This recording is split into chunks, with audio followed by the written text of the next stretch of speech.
গত ১৬ বছরের যে আন্দোলন, শেখ হাসিনার আওয়ামী লীগ সরকারের বিগত ১৬ বৎসর যেভাবে দেশ পরিচালনা করেছেন, এই পরিচালনার নেপথ্য যদি খুঁজতে হয়, মানুষের মধ্যে বিগত দিনগুলোতে মানুষের পুঞ্জীভূত ক্ষোভের বহিঃপ্রকাশে ঘটেছে হলো লাস্টে যেটা ছাত্র জনতার আন্দোলন।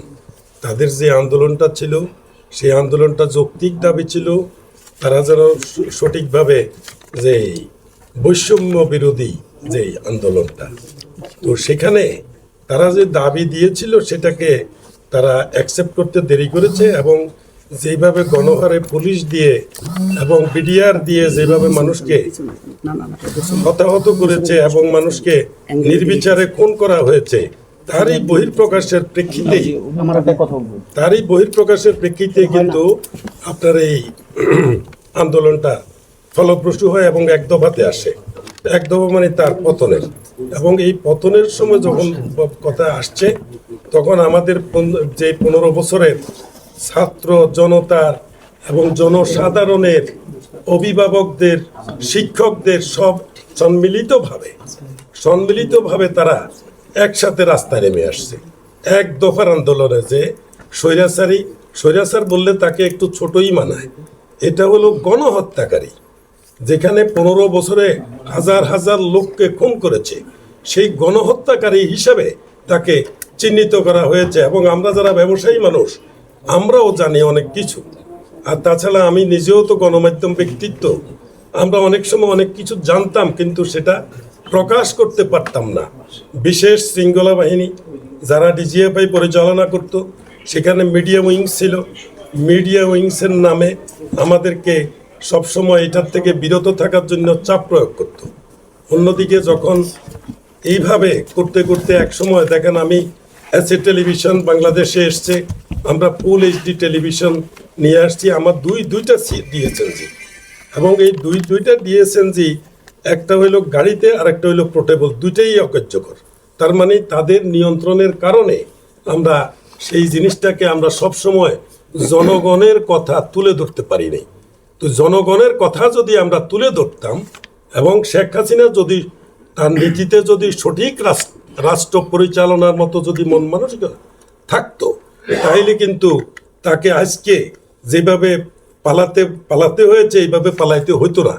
কিন্তু পালায় গেলেও শেখ হাসিনা কিন্তু একলাই দুর্বৃত্তায়ন করে নাই, তার সাথে তার বাহিনী ছিল, হাইব্রিড ছিল, কিন্তু হাইব্রিড সব পজিশনে তারা বহাল তবিয়তে এখনো আছে।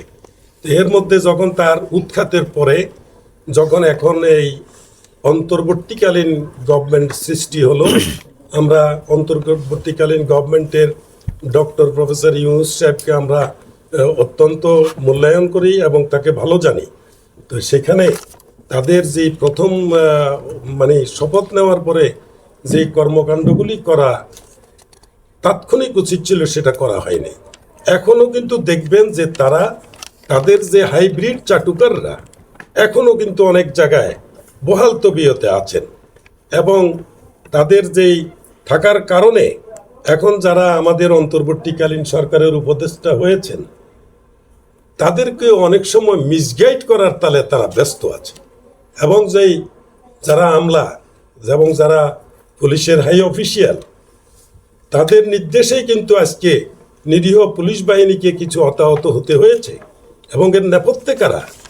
পুলিশের নামে যে কলঙ্ক লেপন হয়েছে, এটা তো আমি মনে করি যে এটার হুকুমদাতাকে, তো আমরা হুকুমদাতা তো এখনো ধরতে পারি নাই। হুকুমদাতা তো প্রধান আসেনি, কিন্তু এটা বাস্তবায়নকারীকে, হাই অফিসিয়াল যারা তাদেরকে কমান্ড করত।